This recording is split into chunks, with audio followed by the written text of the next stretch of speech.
Welcome to the Tech Egg. Don't get scrambled. Enjoy the video. You're starting now. Unlock your phone and confirm you're signed into the Google account that controls Safe Search. Once done, open the Google app or Chrome because settings live there. Make sure Wi-Fi or mobile data is active so changes sync. If a work or school profile manages the device, check admin restrictions first since you might not be able to change Safe Search. Keep your PIN or biometric ready, because some steps redirect to account security checks before you can alter content. Now navigate to the app settings. Tap your profile photo in the Google app and choose Search Settings, or in Chrome, open Settings, then Privacy and Security. Find the Safe Search filter and toggle it off.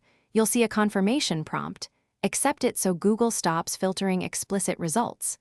Make sure to check across both the Google app and Chrome because they can be independent.